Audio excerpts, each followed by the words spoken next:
నమస్కారం మాధవి సురేష్ గారు. నమస్కారం అండి. అన్నగారితో మీకున్న అనుబంధం ఎలాంటిది? చాలా కాలం నుంచి అండి. విజయవాడది షావుకార్ సినిమాకి మా చిన్నాన్నగారు మాధవపతి గోఖలే గారు దానికి ఆర్ట్ డైరెక్టర్. మంచి ఆర్ట్ డైరెక్టర్ ఆయన. అవును, మా గోఖలే అంటారు.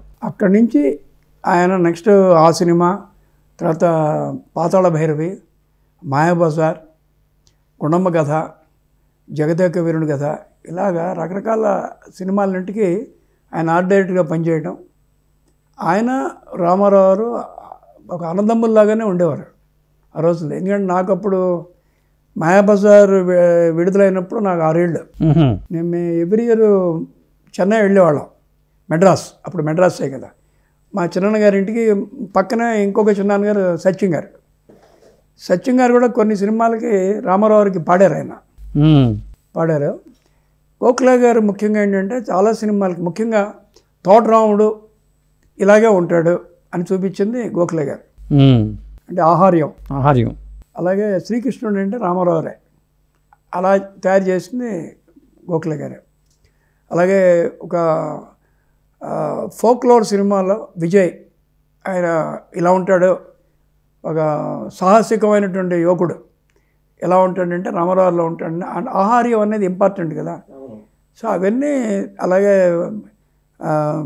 మన గుండమ్మ కథలో రామారావు నాగేశ్వరరావు. సో మా చిన్నాన్నగారికి రామారావు నాగేశ్వరరావుతో ఇద్దరు ఆల్మోస్ట్ బ్రదర్స్లా ఉండేవాళ్ళు, వాళ్ళు ముగ్గురు. ఎవరండి గోఖలే గారిది? గోఖలే గారు మామూలుగా మాది బ్రాహ్మణ కోడూరు అండి, స్వగ్రామం బ్రాహ్మణ కోడూరు. గుంటూరు నుంచి పొన్నూరుకు వెళ్ళే దోవలో ఉంటుంది. ఓకే. సో అక్కడి నుంచి మ్యారేజ్ వచ్చి మా చిన్నాన్న గారిది తెనాలో జరిగింది. అప్పుడు మ్యారేజ్ అయిన తర్వాత ఆయన మొదట్లో కొన్ని పత్రికల్లో బొమ్మలు వేసేవారు, తర్వాత యువ వీటన్నిటిలో. తర్వాత చక్రపాణి గారు బాగా నచ్చి ఆయనకి ఈయన తీసుకెళ్ళి విజయాలో చేర్పించారు. ఓకే. చక్రపాణి గారి ద్వారా వెళ్ళారు. అదొకటి. ఇంకొకళ్ళు కూడా మాకు వరుసకి తాతగారు కొడవటి గంటి కుటుంబరావు గారు, కోకో అంటాం. అవును, చదువు. అలాగే ఇంకొక తాతగారు కూడా వరుసకి మన వల్లభచోసుల శివరాం గారు, ఆయన వాహినిలో సౌండ్ ఇంజనీర్. రామారావుతో కూడా కలిసి చాలా సినిమాలు యాక్ట్ చేశారు. సో అలా ఏంటంటే మాకు ఫ్యామిలీ బ్యాక్డ్రాప్ ఉండటం వల్ల రామారావు గారు మేము చిన్నప్పుడు చూస్తున్నాం. మీ 6 ఏళ్ళ వయసు నుంచి మేము రామారావుని చూస్తున్నాం. అక్కడి నుంచి అలాగా ఎప్పుడు వెళ్ళినా వాళ్ళ షూటింగ్స్కి వెళ్తాం. మేము షూటింగ్స్కి వెళ్ళి పక్కన కూర్చొని చూసేవాళ్ళం. అంటే సైలెంట్గా ఉండాలి. ఆ రోజుల్లో కేవీ రెడ్డి గారి షూటింగ్ అంటే చాలా నిబద్ధతగా ఉండేది. మార్కస్ బార్ట్లే గారు చాలా పొడుగు. మార్కస్ బార్ట్లే గారు మా చిన్నాన్న గారు చాలా క్లోజ్ ఫ్రెండ్స్. అట్లా కెమెరా బార్ట్లే గారు మా బాబాయ్ ముందే చెప్పాడు, సైలెంట్గా ఉండాలి, అక్కడ ఏం మాట్లాడకూడదు. నేను మా అన్నయ్య ఇద్దరే వెళ్ళేవాళ్ళం. తర్వాత బాగా రమేష్ అండి, రమేష్. తర్వాత బాగా ఊహ తెలిసి కొంచెం పెద్దవాళ్ళు అయిన తర్వాత విజయవాడలో జగదేక వీరుని కథ శతదినోత్సవం ఫంక్షన్ జరిగింది. అప్పుడు అందరూ స్టార్స్ అందరూ వచ్చారు. వస్తే దాంట్లో ఘంటసాల గారు, అంటే రామారావు అందరూ మాట్లాడారు, బట్ ఘంటసాల గారిని శివశంకరి పాట పాడమని అడిగారు. అమ్మో ఇది చాలా కష్టమైన పాట, ఇది మొత్తం పాట కష్టం. ఇది పెంజాల నాగేశ్వరరావు చాలా అద్భుతంగా చేశారు. అంటే విజయ సంస్థలో ఒక మగుటమైన సాంగ్ అది. అవును, గొప్ప సాంగ్ అది మీ ఆడియన్స్లోంచి థ్రిల్లింగ్ మాకు ఒక పల్లవి పాడారు ఘంటసాల గారు. అది నాకు ఇప్పటికి ఇంకా గుర్తు. అది ఒకసారి శివశంకరి శివానందలారి శివశంకరి ఇలా స్టార్ట్ అవుతుంది. దర్బార్ కానడ ఆ రాగంలో చేశారు. ఓకే. ఆ పాట వినడం ఆహా అనుకున్నాం, తప్పలు కొట్టడం, ముడిసిపోయాం. తర్వాత కొంచెం పెద్దవాళ్ళు అవుతాను కదా, అక్కడి నుంచి సిఐడి అని ఒక సినిమా. అవును. నా సరి నీవని నీ సరి నేనని ఇప్పుడే తెలిసింది. ఇది ఘంటసాల గారు సుశీల్ గారి పాట. అవును. విజయ గార్డెన్స్లో నేను మా నాన్నగారు తీసుకెళ్తే ఘంటసాల గారు సుశీల్ గారిని దగ్గర నుంచి చూడటం, రామారావు హీరో ఆ పాటని. సో అలా మా మనసులో ఏంటంటే చిన్నప్పటి నుంచే ఒక కృష్ణుడు అంటే రామారావు గారు, ఒక ఏదైనా ఒక సాహసమైన యువకుడు అంటే రామారావు గారు, ఇలా మనసులో ముద్ర పడిపోయింది. తర్వాత చాలా కాలానికి అదే విజయ సంస్థలో రామారావుతో నేను పని చేయలేకపోయినా భైరవ ద్వీపం చేయటం వల్ల రామారావు మనసులో నేను పట్టడం జరిగింది. ఓకే. దానికి కారణం ఏంటంటే అంతకుముందు నేను వాళ్ళకి బృందావనం సినిమా చేశాను. అంటే 17 ఏళ్ళు విరామం తర్వాత రాజేంద్ర ప్రసాద్ సినిమా కదండి, నాగిరెడ్డి గారి పిల్లలు వెంకట్రామరెడ్డి గారు, బాబ్జీ గారు అంటాం, అవును, వేణుగోపాల్ రెడ్డి గారు, విశ్వనాథ్ రెడ్డి గారు కలిసి ముందు సినిమాలు మొదలుపెట్టారు. అవును. 3 సినిమాలకి నేనే మ్యూజిక్ చేశాను. చాలా అదృష్టం. ఎవరు హీరో? ముందు బృందావనంకి రాజేంద్ర ప్రసాద్, రామకృష్ణ, అవును, సంగీతం శ్రీనివాస్ గారు. అవును. అంటే అది రావికొండలారు అదంతా ఒక సెట్ చేశారు. అవును. ఎలా సెట్ చేశారంటే డివి నరసరాజు గారు కథ మాటలు, కేవీ రెడ్డి గారు అసోసియేట్గా పనిచేసిన సంగీతం శ్రీనివాస్ గారు డైరెక్టర్, మాధవపతి గోఖలే గారు సత్యం గారు అన్న కొడుకుగా నన్ను మ్యూజిక్ డైరెక్టర్గా పరిచయం. అప్పుడు నేను 5 సినిమాలు చేశాను ఆల్రెడీ, నన్ను పరిచయం చేశారు. అలాగే ఎన్టీ రామారావు గారి కొడుకుగా బాలకృష్ణని భైరవ ద్వీపంలో పరిచయం చేశారు. సో అది రావికొండలో వారు చేసిన పని ఇదంతా. సో అలా ముందు విజయ సంస్థలో కాలు పెట్టి బృందావనం చేయడం జరిగింది. తర్వాత భైరవ ద్వీపం అంటే చాలా కాలం తర్వాత ఫోక్లోర్ సినిమా కూడా విజయవాడది. అది పాతాళ భైరవి ఆ రోజుల్లో పెద్ద హిట్ అది. సో బృందావనం అయిన తర్వాత నాకు లోపల డౌట్, బాలయ్య బాబు పెద్ద హీరో కదా, మనం ఒప్పుకుంటారో లేదో అని. రావికొండలారా ఎందుకన్నా మంచిది, నువ్వు మీ అన్నయ్య కలిసి వాళ్ళ ఇంటికి వెళ్ళండి అన్నారు.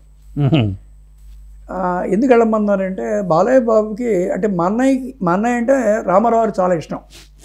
ఎలా అంటే గోఖలే గారితో మా అన్నయ్య షూటింగ్స్కి వెళ్ళినప్పుడు మా అన్నయ్య కొడుకు బాగా పాడతాడు రమేష్ అని చెప్పేవాడు. వాడు అక్కడక్కడ కొన్ని పాటలు పాడుతుండేవాడు. అప్పుడే పాడుతున్నప్పుడు రామారావు మనసులో పడి బాలయ్య బాబుకి రమేష్ గొంతు బాగుంటుంది అనుకుని మొదటి సినిమా తాతమ్మ కళ వరుసగా రామ్ రహీం, వేములవాడ భీమకవి. ఏ పాటలండి అవి? నేను కత్తుల రత్తయ్యనులే, నేను నెత్తురు నరసయ్యనులే అనే పాట. మొహమ్మద్ రఫీతో పాడటం మన గొప్ప అవకాశం, రాజేశ్వరరావు మ్యూజిక్. సో అలా అదే రామ్ రహీంలో. మీ అన్నయ్య వాయిస్ ఎవరికి ఇచ్చారు దాంట్లో? బాలకృష్ణ గారికి. బాలయ్య బాబుకి మా అన్నయ్య. అలా ఒక 5-6 సినిమాల వరకు అన్ని పాటలు పద్యాలు మా అన్నయ్య. అప్ టు దానవీర సూరకర్ణ, కలగంటినో స్వామి కలగంటినో అని సుశీల్ గారితో. అవును. తర్వాత ఇంక మెల్లగా పెద్ద ఆయన అయ్యారు, బాలసుబ్రహ్మణ్యం గారు పాడటం. బట్ అయినా కూడా అప్పుడప్పుడు పాడేవారు మా అన్నయ్య. సో మా అన్నయ్య అంటే బాలయ్య బాబు చాలా ఇష్టం, అంటే మొదటి సింగర్ కదా. సో వెళ్తే ఆయన వైఫ్ని పిలిచారు, వసుంధర గారిని పిలిచి, ఇగో నా మొదటి సింగర్ రమేష్ అని పిలిచేసి, ఈయన ఎవరు అన్నారు. మా తమ్ముడు అంటే సురేష్ నా పేరు, ఏం చేస్తుంటారండి.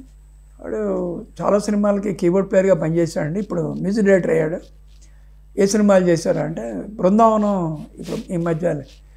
అయితే ఆయన పాటలు నేను వింటున్నాను ఇందాక మీరు వచ్చే ముందు, నాకు విజయవాడ పంపించారు, చాలా బాగున్నాయి పాటలు అంటే. నేను ధైర్యం చేసి మెల్లగా టీవీ తెప్పించారు. ఆయనతో మాట్లాడడం ఫస్ట్ టైము. అన్నయ్య కంటే మంచి ఇది ఉంది, ర్యాపో ఉంది. సార్ నమస్కారం అండి, చెప్పండి ఏంటంటే. ఏం లేదు, మీరు ఎస్ అనకపోయినా పర్లేదు కానీ నోను మాత్రం అనకండి సార్, నేను మనసు పెట్టి చాలా బాగా చేస్తాను, కాన్ఫిడెంట్గా చేస్తాను. అయ్యో బలవారు, మా నాన్నగారు మీ బాబాయ్లో పనిచేసిన గొప్ప సంస్థ అది, దాంట్లో మీరు నేను మనం 2వ తరంలో చేయటం అది మన అదృష్టం, అది బాగా చేయండి, నేను మీకు ఎంకరేజ్ చేస్తాను. అలాగే చేశాను. ఆ సినిమా పెద్ద హిట్ అయింది. అవును, మా అదృష్టం బాగుండే. పాటలన్నీ పెద్ద హిట్. పైగా ఆడియో ఫంక్షన్కి కమల్ హాసన్ చీఫ్ గెస్ట్గా పిలిచారు. పిలిచి మొత్తం సౌత్ ఇండియాలో ఉన్న మొత్తం ప్రెస్ అందరిని పిలిచారు. అన్ని పాటలు విన్న తర్వాత వాళ్ళు స్టాండింగ్ ఓవేషన్ ఇచ్చారు. ఇంత మంచి పాటలు ఈ మధ్య ఎక్కడ మేము వినలేదండి. దాంతో మా వాళ్ళకి కాన్ఫిడెంట్ అనమాట, ఇది మ్యూజికల్ హిట్ అవుతుంది అన్నట్టుగా. సో ఆ పాటకి, ఆ సినిమాకి నరుడా నరుడా పాట ఓపెనింగ్తో షూటింగ్ స్టార్టింగ్. అవును.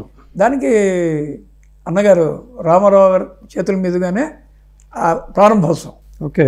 అతిరథ మహారథులు అందరూ వచ్చారు, సినిమా ఫీల్డ్లో ఉన్నారు. ఆ సినిమా పెద్ద హిట్ అయింది. అంటే 49 సెంటర్లో 125 డేస్ తర్వాత నెక్స్ట్ ఇంకా నేను వేరే మూవీ చేస్తున్నప్పుడు కోటేటి రామచంద్రరావు అని చెప్పి రామారావు గారికి వన్ ఆఫ్ ది పిఏ, ఆయన మాకు కూడా పరిచయం ఉంది. ఆయన ద్వారా ఒకరోజు ఫోన్ చేశారు, చేసి అన్నగారు మీతో మాట్లాడతారా అన్నారు. అంటే రామారావు గారు, బ్రదర్ ఎవరు మీరు, మీరు ఎలాగా సత్యం గారుకి ఏమవుతారు, మీరు మాధవ పెద్ది కదా అంటే మా నాన్నగారు నాగేశ్వరరావు. నాగేశ్వరరావు అంటే రమేష్ ఏమవుతాడు అన్నాడు. మా అన్నయ్య అండి. వెరీ వెరీ నైస్ బ్రదర్, చాలా బాగుంది మీ పాటలు, నేను మ్యూజిక్ చూశాను. మాకు జగదేక వినుడు కథ ఆ రోజుల్లో ఎంత మంచి మంచి పాటలు వచ్చాయి, అలాగే మళ్ళీ బాలబాబుకి అంత బాగా చేశారు మీరు. రేపు మీరు బయలుదేరి హైదరాబాద్ రావాలి, మీతో పని ఉందా అన్నారు. మిగతా విషయాలు మన రామచంద్రరావు మాట్లాడతారని పెట్టారు. అంటే సార్ ఎందుకు సార్ అంటే, ఆయన ఎందుకు రమ్మని నాకు తెలియదయా, రేపే రావాలి. కాదు సార్, పుట్టింటి గౌరవం రీ రికార్డింగ్ జరుగుతోంది, బ్యాక్గ్రౌండ్ స్కోర్ కృష్ణ గారు విజయనగరం గారు జరుగుతోంది, అందుకని ఇది అవుతే కానీ రాలేండి సార్, ఒక 4 రోజులు పడుతుంది. తర్వాత ఆయన చెప్పినట్టున్నారు, పర్లేదు అన్నారు. ఫ్లైట్ టికెట్స్ పంపించారు, వెళ్ళాను. కూర్చోబెట్టి నాకు టెన్షన్, ఎందుకు పిలిచారో తెలియదు కదా. అప్పుడు మోహన్ బాబు గారును కె రాఘవేంద్రరావుని పిలిచారు. నా పక్కన వెంకటేశ్వరరావు కూర్చున్నారు, దగ్గుపాటి వెంకటేశ్వరరావు ఉన్నారు, పక్కన చంద్రబాబు నాయుడు గారు ఉన్నారు. కాఫీలు అవి తెప్పించారు. అన్నీ అయిన తర్వాత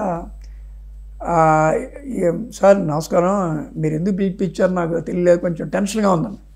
ఏం లేదు బ్రదర్, మీ సంగీతం నాకు బాగా నచ్చింది, మన పార్టీకి మీరు ఒక సీడీ చేయాలి అన్నారు. వెంటనే అంటే నేను ఎప్పుడు పొలిటికల్ దీనికి నేను చేయలేదు సార్, అది మరి నేను సరిగ్గా చేయగలను నాకు తెలియదు అంటే, లేదు నువ్వు చేయాలి. సరే అండి, అయితే ఒక చిన్న షరతు, నా పేరు మాత్రం వేయకండి సార్. ఆయన గట్టిగా నవ్వేశారు. నవ్వి లేదు ఏం పర్లేదు, మీరు చేయండి, బాగుంటుంది, ఇది మనకి నెక్స్ట్ టైం మనమే సేమ్ అవుతున్నాం కాన్ఫిడెంట్గా చెప్పి అని జాలాది గారిని రైటర్గా పెట్టి తిరుపతిలో కూర్చుని కంపోజింగ్ అక్కడ 6 పాటలు మనం ఇంకా మిగతా వాళ్ళందరూ పాడారు. పాడిన తర్వాత మళ్ళీ నేను కలిశాను హైదరాబాద్, కంపోజింగ్స్కి వస్తుండేవాడిని. వచ్చినప్పుడు రామారావు కవర్ పెడితే పొద్దున్న 4:45కి రమ్మన్నారు. ఆయన టైమింగ్స్ అంతే. సరే వెళ్ళాం. మోహన్ అని ఉండేవాడు అతను, చెప్పి అన్నగారు లోపల వెళ్తే, బ్రదర్ చాలా బాగున్నాయి పాటలన్నీ, ఎక్సలెంట్, వెరీ నైస్ అని చెప్పి ఆవిడని పిలిచారు. ఆయన ఇగో ఎదురుగుండా శ్రీకృష్ణుడు ఇది ఉంది కదా, అది వాళ్ళ చిన్నాన్న గారు చేసినది, అది వారు కాఫీ ఇవ్వండి అన్నారు. కాఫీ ఇచ్చారు. ఒక వెండి పళ్ళెంలో 10,000 రూపాయలు నాకు ఒక ఇచ్చారు.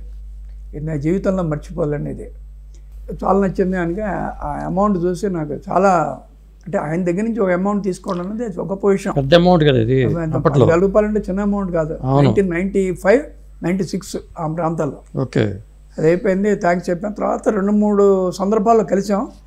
లాస్ట్ కలిసింది ఎప్పుడు, ఒక సందర్భం నేను చేసిన ఒక సినిమా దాసనారాయణరావు వారిది, మాయాబజార్ సినిమా పేరు. పాత మాయాబజార్లో ఉన్న వాళ్ళందరినీ పిలిచారు ఆడియో ఫంక్షన్కి, రవీంద్ర భారతిలో జరిగింది. అప్పుడు సారు అన్నగారు అప్పుడు సీఎం అక్కినే నాగేశ్వరరావు, గుమ్మడి వెంకటేశ్వరరావు దగ్గర అందరూ వచ్చారు. మా చిన్నగారు మాధవపేట సత్యం గారు, అల్లు ఆలంగే గారు వస్తే ఫంక్షన్ అంతా అయిపోయింది. అంటే నన్ను పిలవడం పొరపాటున మర్చిపోయారు దాసనారాయణరావు. నేను సెకండ్ రోలోకి వచ్చినా, నేను అసలే పొట్టిగా ఉంటాను కదా. అంటే ఆయన లేచేప్పటికి అందరూ లేస్తారు కదా సీఎం అని. అన్నగారు సారీ, మ్యూజిక్ డైరెక్టర్ నేను పిలవలేదు, మాధవపేట రేస్టరీలో. ఏం బ్రదర్ అలా చేశారంటే, వారే కదా ఇవాళ హీరో, అలా చేశారంటే వెంటనే ఆయన పిలిచేప్పటికి ఆయనకు వేసిన దండలని నాకు వేసి నన్ను హక్ చేసుకుని ఒక ఫోటో తీయమన్నారు. నేను దగ్గర జాగ్రత్తగా పెట్టుకున్నాను. ఆ ఫోటోలు కూడా మాకు పంపిస్తా. అది నాకు కళ్ళు చెమట చేసి ఆయన గుర్తుపెట్టుకున్నాను. అంటే బ్యాక్గ్రౌండ్ ఏంటంటే నేను సీడీ చేయటం అదైంది. తర్వాత ఒకసారి క్యాన్వాయిలో ఆయనతో పాటు వెళ్ళటం జరిగింది. మన రామచంద్రరావు పిలిచారు, కోటేటి రామచంద్రరావు, అన్నగారు రమ్మంటే ఒక చోటుకి వెళ్తున్నారు, మీరు కూడా రండి అన్నారు. వెళ్ళాం. లాస్ట్ కలిసింది ఎక్కడంటే మెడ్రాస్లో అన్నగారికి ఒక సన్మానం చేశారు భారీ ఎత్తున, ఇండస్ట్రీ అంతా వచ్చింది. అప్పుడు నేను మాతో పెట్టుకోక చేస్తున్నాను, బాలయ్యబాబుతో చేస్తున్నాను. సో అప్పుడు ఆయన నేను వెళ్ళాం, స్టేజ్ మీద నన్ను పక్కన చేసి ఇద్దరం ఇచ్చేసాం. తర్వాత నేను చెప్పాను, సార్ కింద ఎస్ రాజేశ్వరరావు గారు కిందకు వచ్చున్నారు, పైకి రాలేకపోతున్నారు, మనం వెళ్దాం బ్రదర్ అని చెప్పి నన్ను ఇలాగ తీసుకుని కిందకి వెళ్ళి ఆయన దగ్గరికి వెళ్ళాం. ఏం మాస్టర్ గారు అలా ఉన్నారు ఏంటి అంటే, ఆయనకి మంచి సంగీతం, మంచి కళాకారుడు అంటే చాలా గౌరవం రామారావు. అదే పైనుంచి కిందకి దిగి వచ్చారంటేనే కళాకారులు. మరి ఎటువంటి మల్లీశ్వరి లాంటి సినిమాలు చేశారు కదా వాళ్ళు, అవును, అద్భుతమైన చలనచిత్రాలు కదా, కలిశారు, అంతే అయింది. అందరూ అంతే లాస్ట్ చూడటం. తర్వాత ఆయన స్వర్గస్థులు అయిన తర్వాత మాకు అసలు ఎవరికి ఇంట్లో ఇది లేదు. సరే ఫ్లైట్స్ అవి దొరకలేదు, మాకు కష్టం. చెన్నై నుంచి 5వ రోజు వచ్చాను. వచ్చిన ఇంటికి వెళ్ళి నాతో పాటు మా కజిన్ బ్రదర్ని కూడా తీసుకెళ్ళాం. నేను ఇంటికి వెళ్ళి అందరూ అంటే నన్ను ఇంట్లో అందరూ ఒక బ్రదర్ కింద చూస్తారు. రామకృష్ణ గారు కానీ, బాలయ్య బాబు కానీ, లేకపోతే హరికృష్ణ బాబు కానీ అందరూ నేనంటే వాళ్ళు ఎందుకో చాలా ఇష్టం. నేనున్నా, రమేష్ ఉన్నా. బహుశా దీనికి కారణం ఏంటంటే ఎం పక్కనే ఎన్ ఉంటుంది ఇంగ్లీష్లో. ఓకే, ఎం అంటే మాధవ పెద్ద, ఎన్ అంటే నందమూరి. ఓకే, ఇలా వచ్చారా? అది అనుబంధం, అది భగవంతుడు ఏర్పరిచింది. అది మా అంతటం ఏం చేసుకుంది కాదు. అదే అయితే బాలయ్య బాబుకి మొదటి పాట నోరిప్పగానే పాట మానే పాడటం ఏంటి, అలాగే రామారావు చేసిన అద్భుతమైన వేషాలంటే మా చిన్నాన్న గారు ఆర్ట్ డైరెక్టర్గా పనిచేయటం, అవును, రెండవ తరంలో నేను పనిచేయటం, ఇవన్నీ భగవంతుడి ఇది అంటే. సో అలా రామారావుతో మాకు అనుబంధం. ఇక నెక్స్ట్ 2వ తరం బాలయ్య బాబుతో భైరవ ద్వీపం సినిమా చేసినప్పుడు ప్రతి షూటింగ్ నేను వెళ్ళేవాడిని కాదు, అంటే మేము ఎదురుగుండానే ఉండేవాళ్ళం. వాహిని స్టూడియోకి మాకు రోడ్డు ఆడ్డాం, కేపీ టవర్స్ అప్పుడు ఉండేవాళ్ళం, అక్కడ ఉండేవాళ్ళం. ఇది జరుగుతుంటే నరుడా ఫస్ట్ పాట చేసాం రికార్డింగ్. తర్వాత ఎంత వింత మొహమ్మ 2 పాటలు జరిగాయి. తర్వాత అనుకోకుండా హెపటైటిస్ బి వచ్చి మా అన్నయ్య చనిపోయాడు. ఓకే, అది మాకు కొంచెం మా ఇంట్లో పెద్ద దెబ్బ. అది ఏజ్ ఆఫ్ 46, అదే తక్కువ వయసులో చనిపోయాడు. దాంతో నేను 1 month గ్యాప్ తీసుకోవాల్సి వచ్చింది. తర్వాత నెక్స్ట్ పాట శ్రీ తుంబన్నారద అమృతం చేయాల్సి వచ్చింది. దాన్ని 1 month కూర్చుని బాగా చేయాలని చేసి, అది ఆ పాట షూటింగ్ టైంకి నేను వెళ్ళా. షూటింగ్ టైంకి వెళ్ళినప్పుడు బాలయ్య బాబు ఏం సురేష్ గారు ఇటువంటి పాట చేశారు అని. బాబు మీకు నాకు జీవితాంత పేరు వచ్చే పాట ఇది, అయ్యో ప్రమాణం అద్భుతంగా ఉంది, నాన్నగారికి శివశంకరి ఎంతో మనకి ఇది అన్నారు పాట. నేను అది అన్నాం అనుకున్నా, సేమ్ అది రాగం ఒకటేనండి, అది కాదు వేరే రాగాలు. అది దర్బార్ కానడలో ఒకే రాగం శివశంకరి. ఇది 8 రాగాలు. ఓకే, 8 రాగాలు. మొదటి పల్లవి, మొదటి చరణం, ఓకే, భీంపలాస్ అభేరి అంటాం మేము. తర్వాత సరిగమ పదని అంటే 7 కదా, 7 అక్షరాలు. అవును. షడ్జమానికి హంసధ్వని రాగం, రిషభానికి కేదారి గౌళ రాగం, గాంధారానికి మోహన్ రాగం, మధ్యమానికి హిందోళ రాగం, పంచమానికి సరస్వతి రాగం, దైవతానికి చక్రవాక రాగం, నిషాదానికి కళ్యాణ్ రాగం. ఓకే, 7 ప్లస్ అబేరి 8 రాగాలతో చేయడం జరిగింది. ఓకే, అత్యద్భుతంగా వేటూరు సుందరమూర్తి గారు రాశారు. అలాగే బాలు గారు చెప్పుకోదగ్గ పాటగా అది మిగిలిపోయింది. ఇంకో గమ్మత్ ఏంటంటే బాలసుబ్రహ్మణ్యం గారు ఎన్నో వేల పాటలు పాడారు. ఆయన నోట్లోంచి వచ్చిన ఆఖరి పాట కూడా ఈ పాటే. అంటే ఆయన స్వర్గస్థులు అవడానికి ముందు రామోజీ ఫిలిం సిటీకి వచ్చారు. స్వలాభిషేకం 20 పాటలు అవన్నీ అయిన తర్వాత ఆఖరి పాట ఇది పాడారు. ఆ రోజున రాత్రి నాకు ఫోన్ చేశారు, సురేష్ ఆఖరి పాట నీదే పాట పాడానాయా అన్నాడు. నాకు ఏంటి ఇలా అన్నారు అంటే, ఆఖరి పాట అంటే ఇది చాలా టఫ్ సాంగ్ కదా, అందుకని నేను ఈ పాట చివరిలో పాడే దమ్ము కోసం అన్నారు. తర్వాత మెడ్రాస్ వెళ్ళారు. 4వ రోజు ఆయన హాస్పిటల్ చేరటం తర్వాత అందరికి తెలిసిన విషయం. ఆయన నోట్లో వచ్చిన ఆఖరి పాట కూడా ఇది పాటే. ఈ సంగీత సరస్వతి మీ ఇంట్లో ఎప్పుడు ప్రవేశించిందండి? సంగీత సరస్వతి అంటే మా అమ్మగారు చాలా విద్వాంసురాలు. ఆవిడ వీణ, కర్ణాటిక్ వోకల్, భరతనాట్యం 3 డిప్లొమాస్ ఆవిడ. 1937లో ఆవిడ మ్యారేజ్ అయింది, జూలై 30. అంతకుముందు జైపూర్ మహారాజా వారు ఏకాండి వీణని ప్రజెంట్ చేశారు మా అమ్మగారికి, జైపూర్ పిలిపించే సభలో. సో అలాగే నాకు వచ్చింది, అంటే స్వతహాగా వచ్చింది. మా అన్నయ్య మాత్రం Carnatic and Hindustani double diploma చేశాడు. మా అమ్మగారికి ఏంటంటే కర్ణాటిక్ మ్యూజిక్ అంటే అది ఒక వాల్యూ ఉంటుంది. సినిమా అన్నప్పటికి ఎలాగా పిల్లలు ఏమవుతారని పాపం వాడి దిగులు ఉండేది. మా నాన్నగారికి ఏంటంటే ఏం పర్లేదు, గోఖలే సత్యం వెళ్ళారు కదా, వాడు మంచి పేరు తెచ్చుకున్నారు. వీళ్ళు కూడా మ్యూజిక్ మీద ఇంట్రెస్ట్ ఉంది, వాడు పాడుతున్నాడు. నేను అప్పటికే ఇన్స్ట్రుమెంట్ ప్లేయర్ని విజయవాడ, 1967 to 73. 1967 to 73 చాలా ప్రోగ్రామ్స్ చేశాను. ఓకే. ఆ 73లో అనుకోకుండా మా నాన్నగారు చనిపోగానే అప్పటికే మా అన్నయ్య మెడ్రాస్ వెళ్ళాడు. 71 దత్తుపుత్రులో ముందు ఒక యూడ్లింగ్తో మొదలుపెట్టి, ఏంటది మనసైన చిన్నదాన, అది నాగేశ్వరరావు మాట ఉంది, దాంట్లో యూడ్లింగ్ మాత్రమే పాడాడు మా అన్నయ్య.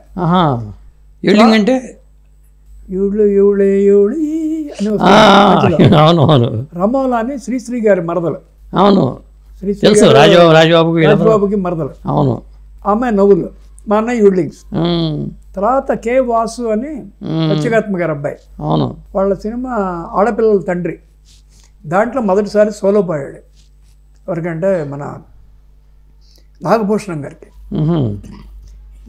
అక్కడి నుంచి తను మెల్లమెల్లగా అభిదుల చలపతి వారి దగ్గర, తర్వాత ఆయన అసిస్టెంట్గా ఉండేవారు. తర్వాత చక్రవర్తి గారి దగ్గరికి వచ్చారు, అసిస్టెంట్గా చేసేవారు. నాగేశ్వరరావు గారికి, చిరంజీవి గారు, కృష్ణ గారికి, అందరికీ పాడాడు. బాలయ్య బాబు, ఒకళ్ళని కాదు. అలాగే తెలుగు, తమిళ్, కన్నడ 3 లాంగ్వేజ్లో మంచి పేరు సంపాదించుకున్నాడు. ఓకే. సుమారు ఒక 1000 పాటలు పాడి ఉంటాడు. ఆ సినిమాలు, ప్రైవేట్ ఆల్బమ్స్ కలిపి. అదే. సో అలా మా అన్నయ్య చనిపోవడం, సో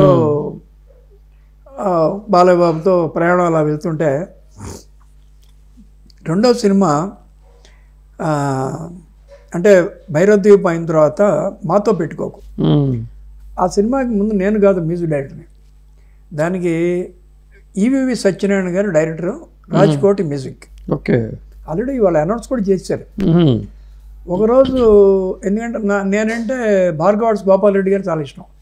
ఎందుకంటే నేను కీబోర్డ్ ప్లేయర్గా దగ్గర 1500 సినిమాలకు పనిచేశాను భారతదేశంలో ఉన్న అన్ని లాంగ్వేజ్లో, ఆల్ టాప్ మ్యూజిక్ డైరెక్టర్స్.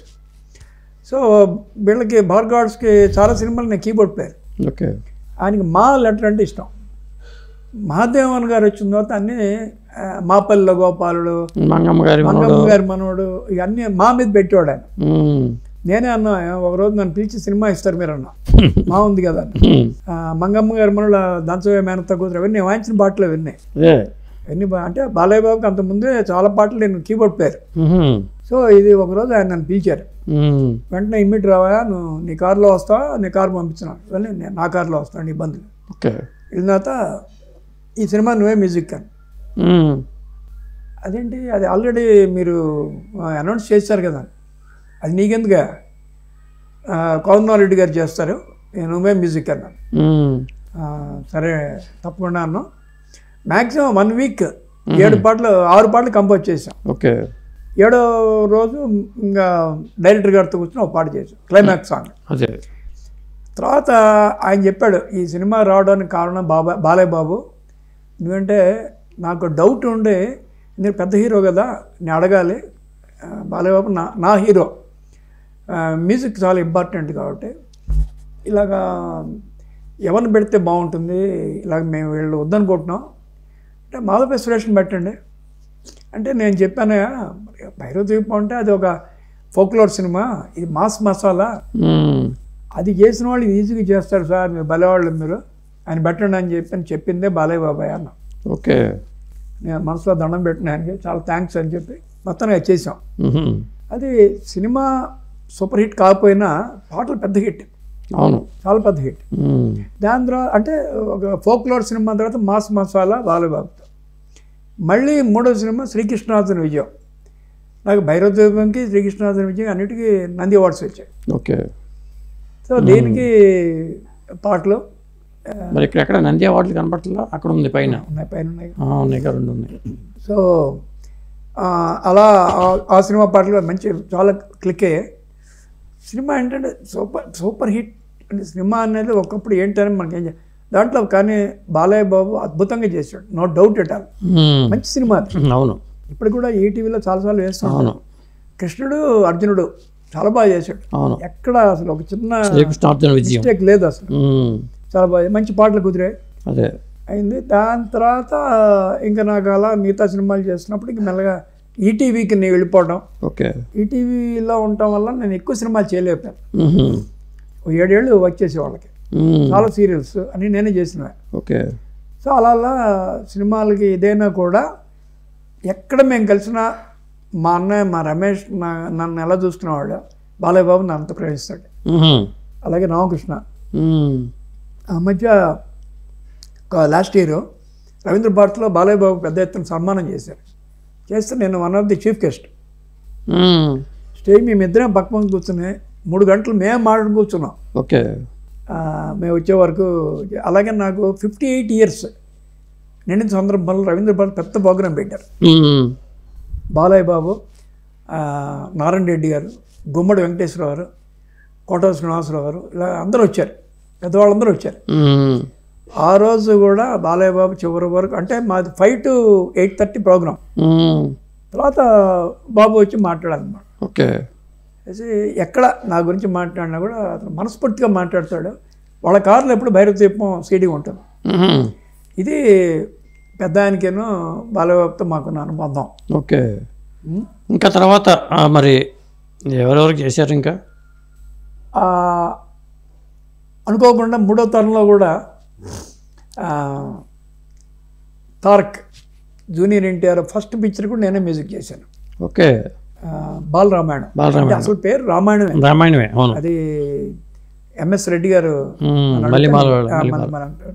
అన్ని పాటలు ఆయన రాశారు. దానికి కూడా చాలా మంచి పేరు వచ్చింది.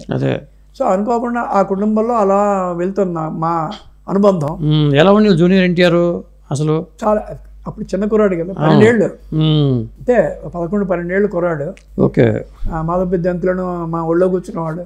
ఇవాళ నేను ఆయన ఒళ్ళో కూర్చోవాలి అంటే ఇవాళ గొప్ప ఆర్టిస్ట్ అయిపోయాడు. అయితే మేము రెగ్యులర్గా కలవకపోయినా మనసులో ఉంటుందిగా ఇప్పుడు. అవునులే. ఆ అనుబంధం ఎప్పుడు మాకు పోవటం. ఆ మధ్య రవీంద్ర భారతిలో సన్మానం మా 2వ రోజు బాలయ్య బాబు సిస్టర్ చనిపోయారు.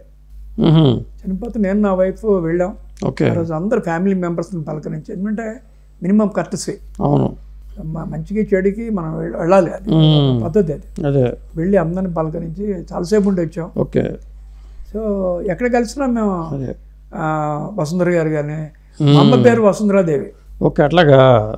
ఆయన భార్య పేరు వసుంధర. అనుకోకుండా ఒక కోఇన్సిడెన్స్. ఓకే. ఆవిడ కూడా చాలా ప్రేమగా పలకరిస్తారు, నేను నా వైఫ్ ఇద్దరినే. సో ఇది ఆ కుటుంబంతో మాకున్న అనుబంధం. అంటే మీకు ఇట్లా రావటం అంటే సంగీతంతో మొదటి నుంచి కూడా మీ ఫ్యామిలీలో తరతరాలుగా ఉంటుంది. ఉంది అది. అండ్ ఇంకోటి ఏంటంటే నేను ఈ ఎక్కువ సినిమాలు కీబోర్డ్ పేరు పనిచేయడం, ఒక మహాదేవన్ గారు, ఎంఎస్ విశ్వనాథన్, ఇళయరాజా, లక్ష్మీకాంత్ పేర్లాల్ అందరూ టాప్ మ్యూజిక్ డైరెక్టర్స్తో పనిచేయడం వల్ల ఏ రకమైన సినిమాకైనా మ్యూజిక్ చేసే విధానం తెలిసిందే. ఓకే. అంతేగాని ఓవర్ నైట్లో వచ్చిన మ్యూజిక్ డైరెక్టర్ కాదు నేను. అదే అంటే కదా 22 ఏళ్ళు నలిగి అప్పుడు మాకు కాలేజీలో మా కాలేజ్ మేట్ జడ్జాలను పరిచయం చేయటం. సెట్లో ఎలా ఉండేవాడు బాలయ్య? చాలా బాగుండేవాడు. చాలా అంటే జోవియల్గా ఉండేవాడు. ఇప్పుడు నేను పెద్ద ఆర్టిస్ట్ని, అది అసలు ఇప్పుడు ఏనాడు నేను చూడలే. ఓకే. చాలా ఆత్మీయంగా. పొరపాటు నేను బాబు ఏ మూడ్లో ఉన్నారేంటో అంటే, ఒక ఆర్టిస్ట్గా ఉన్నప్పుడు మనం ఎక్కువ పలకరించకూడదు. వెళ్తే సురేష్ గారు రెండు కూర్చోండి అని చాలా ఇంట్లో మనిషే. వాళ్ళ నాన్నగారు కొట్టకుండా వాళ్ళు నాన్నగారితో అంత దగ్గరగా మూవ్ అవ్వలేదు. మా అన్నయ్య మూవ్ అయ్యారు. మా అన్నయ్య వాళ్ళ కంపోజింగ్స్కి వెళ్ళేవాళ్ళు కదా, రమేష్ దా కూర్చో అని చెప్పి ఒక ప్రేమగా చూసుకునేవాడు ఆయన. ఆయన త్రివిక్రమరావు ఇద్దరు. ఎందుకంటే వాళ్ళకేంటే తెలుసు ఈ కుర్రాడు బాగా పాడుతున్నాడు, మంచి విషయం ఉన్న కుర్రాడు అని, లేకపోతే వాళ్ళు ఎంకరేజ్ చేయరు కదా. అవును. ఇప్పుడు ఇండస్ట్రీలో మనకు వాళ్ళు మా వాళ్ళు అనగానే ఎవరు, అవును అంతేగా, స్వతహా మన దగ్గర కూడా విషయాలు లేకపోతే వాళ్ళు ఎవరు ఎంకరేజ్ చేయరు. అవును. ఏమో ఫ్యూచర్లో మళ్ళీ బాలబాబు నేను మంచి సినిమాలు చేయొచ్చు. ఏమో రేపు ఆదిత్య ట్రిపుల్ మ్యాక్స్ అని మళ్ళీ సంగీతం గారు చేయబోతున్నారని వస్తుంది. అవును, దానికి మిమ్మల్ని అడగొచ్చామో చెప్పండి. బాలయ్య బాబే డైరెక్ట్ చేయబోతున్నారు. అదే నాకు మధ్యలో ఏమైందంటే అదేంటో నాకు తెలియదు కానీ 3 పాటలు కంపోజ్ చేసాం. ఓకే. ఇది నర్తనశాల చేస్తే అది ఏదో కొన్ని సౌందర్య గారు లేకపోవడం వల్ల, లేకపోవడం ఒకటి, ఏదో కొన్ని అనివార్య కారణాల వల్ల అది జరగల. బాలయ్య బాబు చాలా ఇష్టం, దాంట్లో 3 పాటలు చేసాం. ఓకే. ఆయనకి వేటూరి సుందరమూర్తి గారు రాశారు. బత్స భేబత్స అని మొదలవుతుంది. ఓకే. అది తర్వాత మొత్తం జనని శివకామిని బదులు ఒక పాట, అది సాయికృష్ణ యాచంద్ర గారు రాశారు. ఓకే. వేటూరి సుందరమూర్తి గారు 2 పాటలు రాశారు. 3 కంపోజ్ చేసి రెడీగా పెట్టుకున్నాం మేము. ఓకే. ఇంకా రికార్డ్ చేయాలి. సో అనుకోకుండా ఏదో హడ్డీలో వచ్చి అయిపోయింది. తర్వాత ఒక సందర్భంలో నేను చెప్పాను కూడా, బాబు సరే అప్పుడంటే సౌందర్య గారు లేరు, అది వదిలేయండి, ఆయనలో గొప్ప డైరెక్టర్ ఉన్నాడు బాలయ్యలోనా, నో డౌట్. మొగలే ఆసం అటువంటి సినిమాలు అతనికి ఇష్టం. అవును. మేము అంటే ఒక అద్భుతమైన సినిమాలు చేయాలి అనే ఒక డైరెక్టర్ ఆయనలో ఉన్నాడు. ఓకే. ఎందుకున్నారంటే వాళ్ళ నాన్నగారు గొప్ప డైరెక్టర్. మరి సీతారామ కళ్యాణం సామాన్యం. అవును. వాళ్ళకి పోటీ ఎవరు, కేవీ రెడ్డి గారు అలాంటి పెద్దవాళ్ళతో పోటీ పడి ఆ సినిమా అంత హిట్ చేయడం అంటే అదే మాటలు కాదు. అందుకని బాలయ్య బాబు డెఫినెట్గా సక్సెస్ అవుతాడు. Okay. No doubt at all. నాకు తెలుసు, మేము ఆ సమయంలో ఆయనకి ఉన్న ఇంట్రెస్ట్ ఉంటుంది కదా. అవును. ఈ షాట్ ఇలా ఉంటుంది, బాగుంటుంది, ఇలా ఉంటుంది, ఇవన్నీ వచ్చాయి మాటలు ఆ 15 రోజులు మేము కూర్చున్నప్పుడు. ఓకే. సో అందుకనే డెఫినెట్గా మంచి డైరెక్టర్ అవుతాడని నమ్మకం. సెట్లో ఉంటే ఒక రకంగాను, బయట ఒక రకంగా ఉంటారా బాలయ్య బాబు? అలా నేను ఎప్పుడు చూడలేదు సార్, నా వరకు నేను చూడలేదు. అదే, ఎందుకంటే నేను 3 సినిమాలు సెట్లోనూ కలిసాను. ఆయన విసుక్కోవటం కానీ, ఇది కానీ, అసహనంగా మాట్లాడటం కానీ ఏమీ నేను చూడలేదు. ఏదంటే ఎవరు అలాగే విడిగా కూడా వంటి కంపోజింగ్ వెళ్ళినప్పుడు బయట లుంగి కట్టుకుని నేను కారు ఎక్కి వాళ్ళు వచ్చి మళ్ళీ లోపలికి వెళ్ళిపోయారు. ఓకే. చాలా డౌన్ టు ఎర్త్. నాకు తెలిసిన బాలయ్య మాత్రం అంటే కళాకారుని గౌరవించడం బాగా అలవాటు, చాలా అలవాటు. అది వాళ్ళ నాన్నగారు తెరిచి వచ్చిన, వాళ్ళ నాన్నగారు అంటే దేవుడే ఆయనకి. ఒక దేవుడు, నెక్స్ట్ నాన్నగారు, అంతే. అదే. పైగా తల్లిదండ్రులు గౌరవించేవాడు ఎవరైనా సరే గొప్పవాడు నా దృష్టిలో. అది సరస్వతి, సంగీత సరస్వతి నోట వచ్చిన మాట అది. ఎందుకంటే వాళ్ళ అమ్మగారు అంత ప్రేమించకపోతే అంత గొప్ప హాస్పిటల్, ఇవాళ గొప్ప నటుడే కాదు, అదే ఒక రాజకీయంగా కూడా 3 సార్లు ఎంపీగా వెళ్ళటం అంటే అంత ఈజీ కాదు. ఈజీ కాదు. ఆర్టిస్ట్ అని ఇవ్వాల. అవును. ఓటమి లేదు అసలు. అవును.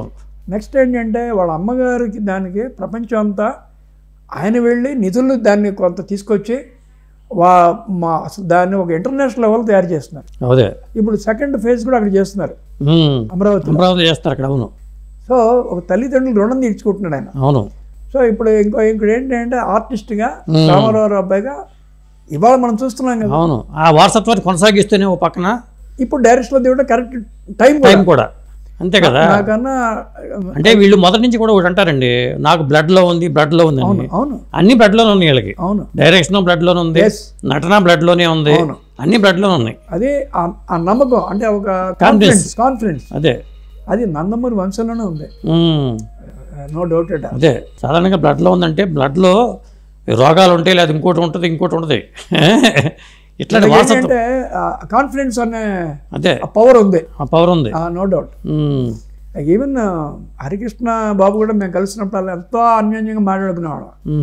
బ్యాడ్ లక్ ఆయన చనిపోవటం, జానకిరామ్ చనిపోవటం, సరే ఇవన్నీ. అంటే ఇట్లాంటి మరణాలు చూసినప్పుడు మీకు ఏమనిపిస్తుంది? సరస్వతి పుత్రులు కదా మీరు, అంటే మన ఫ్యామిలీలో ఒకళ్ళు వెళ్ళిపోయారన్న ఫీలింగ్ ఉంటుంది నాకు. మనం కూడా వాళ్ళ సిస్టర్ పోయినప్పుడు వెళ్ళినప్పుడు నేను నా వైఫ్, ఓకే, మా ఫ్యామిలీలో ఒకళ్ళు చనిపోయారు అంతే. అంతేగాని వాళ్ళు ఆ రోజు కూడా చంద్రబాబు నాయుడు గారితో 10-15 నిమిషాలు మాట్లాడుతూ నిల్చున్నాను. అంటే నాకు చంద్రబాబు నాయుడు గారి ద్వారా 2 నంది అవార్డ్స్ తీసుకున్నా. నాకు అంటే నేను అదే చెప్పాను కదా, ఇదేంటంటే ఒక ఫ్యామిలీ మాది అంతే. అంటే నాకు అన్నం పెట్టారు, నేను మర్చిపోకూడదు. కానీ కలిపింది భగవంతుడే. అంతే.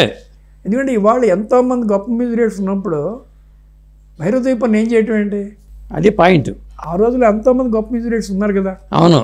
ఇళయరాజా లాంటి వాళ్ళు హేమహేములు ఉన్నారు. భగవంతుడు పిలిచి అవకాశం ఇచ్చాడు. ఇచ్చాడంటే నాకు ఆయనకి ఏదో లింక్ పెట్టాడు. ఆయన పెట్టినందుకు నేను ఎంతవరకు చేయగలను, భగవంతుడు నాకు ఎంతవరకు ఇచ్చాడు చేశాను.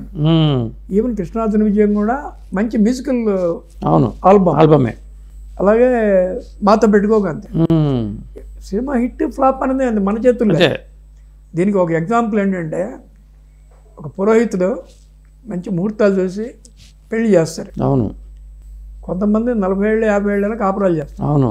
కొంతమంది 2 ఏళ్ళకి విడిపోతున్నారు. అది ఆయన 2 ఏళ్ళు అంటే ఎక్కువ చెప్తున్నారు. నెల రోజులు కూడా విడిపోయి ఉన్నారు. అది పురోహితుడు తప్పు కాదు కదా. అదే అది లలాత ఫలితం. సో ఇది కూడా అంతే. అందుకని దానికి మనమే ఇది అవడం లేదు. అంటే ఇక్కడ మీరు డిఫరెంట్ మాట అన్నారు. అంటే దీన్ని రాసి ఉంటుంది అన్నారు, కానీ పురోహితుడు మరి మంచి తెలుసుకోవాలి కదండి. పౌరోహిత్యం అంటే అదే కదా. పౌరోహిత్యం అంటే తెలుసుకున్నా కూడా దీన్ని ఎవడు మార్చలేడంట అని నిదర్శనం అది. ఓకే కదా. అంతేగా. భగవంతుడు రాసిన దాన్ని ఎవరు మార్చగలరు? మార్చలేరు. సో అలాగే హిట్ ఫ్లాప్ అనేది మన చేతుల్లో లేదు. అవును. కానీ స్నేహం మన చేతుల్లో ఉంది. అది మంచి పాయింట్. సో మా స్నేహం అనేది మాకు హిట్ మీద కాదు, ఫ్లాప్ అని కాదు, ఎక్కడ కలిసినా అదే ప్రేమతో మాట్లాడుకుంటాం, మనస్ఫూర్తిగా మాట్లాడుకుంటాం. అదే దాంట్లో డౌట్ లేదు. ఆ మధ్య కూడా హోటల్లో, మన ఇంటి దగ్గర హోటల్ తాజ్మహల్ హోటల్ ఏమన్నా వైఫ్ వెళ్తే నన్ను చూసి వసుంధర గారు లేచి నమస్కారం అమ్మా లేవకూడదు కూర్చోండి ఏంటి అంటే అది కావాలని కాదు కదా. ఇక్కడ సహధర్మచారిని కూడా అలాంటి వ్యక్తే వచ్చింది బాలయ్య బాబుకి. అవును అంతే కదా. పిల్లలు అంతే కదా. పిల్లలు అవును. వాళ్ళు రామారావు గారి పెంపకం. అవును. లేకపోతే ఒక ఇంట్లో ఒక దేశం చెప్పుకోదగ్గ ఇప్పుడు మన పాలిటిక్స్లో ఎంతమంది చూస్తున్నాం. అవును. మరి ఇంతమందిలో ఒక ఫ్యామిలీ నుంచి ఇంతమంది వచ్చి అంత అభిమానం సంపాదించడం అనేది ఇట్స్ నాట్ సో ఈజీ. ఇప్పుడు ఇలాంటి వ్యక్తుల్ని బయట వ్యక్తులు కొందరు విమర్శిస్తున్నప్పుడు మీకు ఏమనిపిస్తూ ఉంటుంది? వాళ్ళకి తెలిసింది అంతవరకే. నేను దగ్గర చూశాను కాబట్టి నాకు తెలుసు వాళ్ళ గురించి. అదే ఇప్పుడు ఆయన గురించి బాలయ్య బాబు గురించి ఎవరు నన్ను అడిగితే లేదు హీజ్ నెంబర్ 1 అని నేను చెప్తాను. ఓకే. నాకు తెలిసిన బాలయ్య బాబు వేరు కదా. అదే వాళ్ళకి తెలిసిన వాళ్ళు వేరే ఉండొచ్చు, నాకు అనవసరం. అది స్నేహాల్లో మనం ఒకసారి నమ్మామంటే అంతే. అంతే. That's all. అంతే. మా స్నేహం అటువంటిదే. ఇది మాకు చిరకాలం ఉండే స్నేహం ఇది. ఓకే. అంతేగాని బాలయ్య బాబు 4 సినిమాలు ఇవ్వలేదని చెప్పి నేను కోపం పెట్టుకోకూడదు. అదే వెబ్బే అసలు అది ఎప్పుడు ఉండదు మాకు. అంటే ఇప్పుడు జనరేషన్ మారిపోయింది కదండి. ఇప్పుడు మారిపోయే జనరేషన్ కూడా నేను మ్యూజిక్ చేయగలను నమ్మకం మీకుందా? ఒక రకంగా చెప్పాలంటే వీళ్ళకన్నా నేను బాగా చేయగలను నమ్మకం నాకు ఉంది. అది ఆ కాన్ఫిడెన్స్ ఉండాలి. నమ్మకం ఎవరికి ఉండాలి? నాకు ఒకటే కాదు, వాళ్ళు కూడా ఉండాలి. ప్రొడ్యూసర్ డైరెక్టర్కి ఉండాలి. అదే నాకే కాదుగా, నాకు ఉంటే ఎలా అయిపోతుంది? అదే ఆ కాన్ఫిడెన్స్ అనేది బాలయ్య బాబు నటన పరంగా బాలయ్య బాబుకి ఉంది, ఎన్టీఆర్ గారికి ఉంది.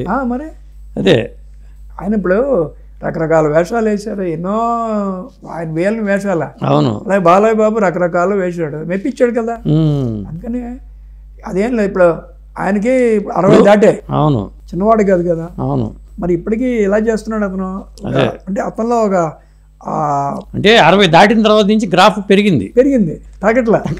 ఇప్పుడు నేను సినిమాలు చేయకపోయినా ఈటీవీతో 7 ఏళ్ళు అనుబంధం, వరల్డ్ వైడ్ ఎన్నో కంట్రీస్లో ఆల్బమ్స్ చేస్తున్నాను. సో సంగీత ప్రయాణం ఆగిపోలే, ఏదో ఒకటి చేస్తూనే ఉన్నా. ఏదో ఒకటి అంటే మంచి మంచి పాటలు చేస్తున్నాం. సామవేదం షణ్ముఖ శర్మ గారు ఒక ఆల్బమ్ చేస్తున్నారు. సో ఇప్పుడు ఒకరు కాదండి, ఒకళ్ళు నటనలో రాణిస్తారు, ఒకరు సంగీతంలో రాణిస్తారు. ఇదంతా ఏంటి అసలు? ఈ వ్యక్తికి ఇదే కావాలని ఎట్లా? అది భగవంతుని నిర్ణయం. అది మన చేతులు. ఎప్పుడు భగవంతుడు ఒక్కొక్కళ్ళకి ఒకటి రాసి ఇస్తారు.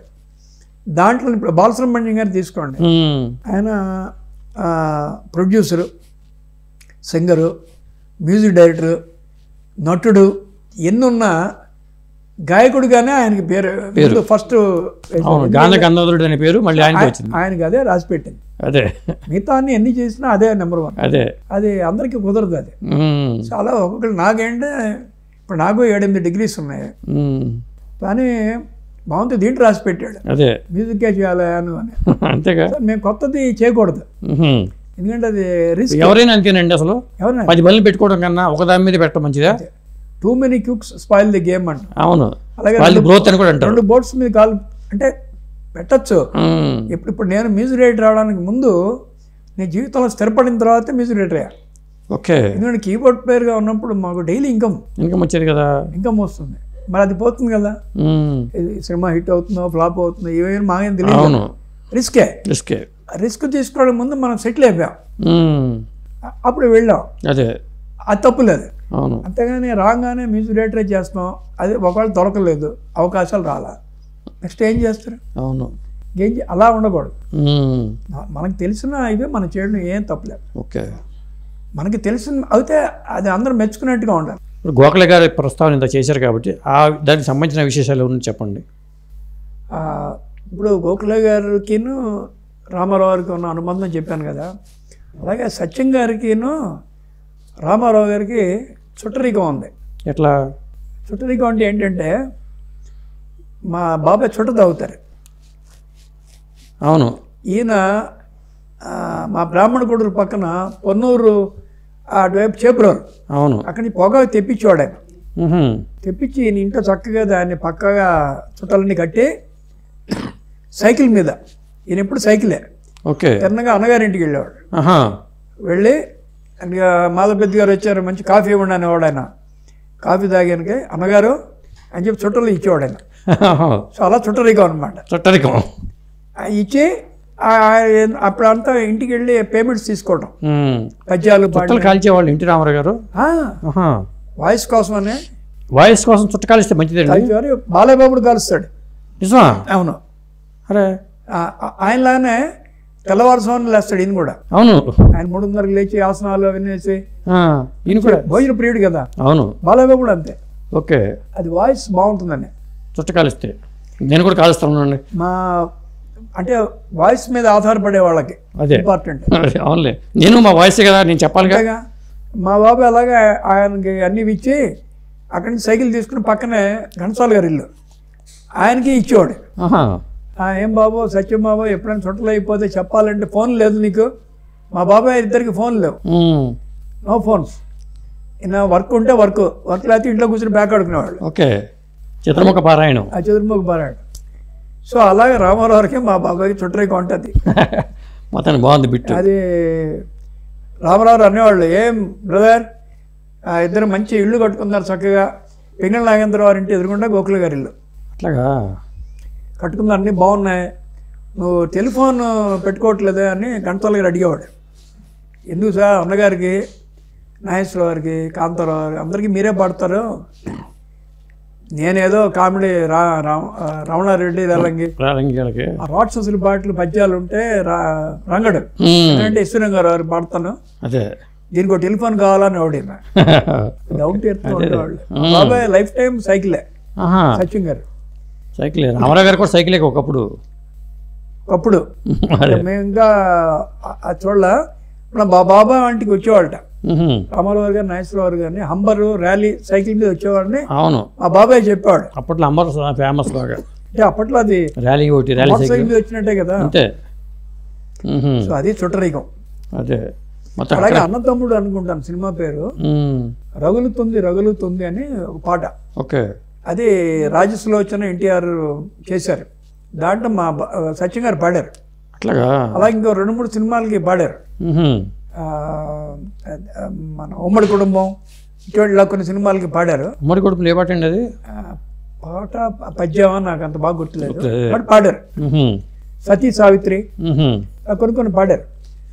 మా రామారావు గారికి అంటే వీళ్ళిద్దరు బ్రదర్స్, అక్కడి నుంచి అలా ఉందని పాత వాళ్ళు అని చెప్పి అభిమానం. సో దానివల్లనే మా అన్నయ్య ఎంటర్ అవటం రామారావు గారికి సన్నిహితంగా అంటానికి కారణం మా బాబాయ్లే కదా. అంతే కదా, ఒకళ్ళ నుంచి ఒకళ్ళే కదా లింకు. ఆయన లేకపోతే మీరు లేరు. సో మా బాబాయ్లు పెద్ద ఆయన క్లోజ్గా ఉండేవాళ్ళు. అదే నెక్స్ట్ తరంలో మా అన్నయ్య నేను బాలయ్య బాబుతో క్లోజ్గా ఉన్నారు. అట్లా లింక్ ఏర్పడింది. లింక్ అది. థ్యాంక్ యూ అండి. Thank you sir.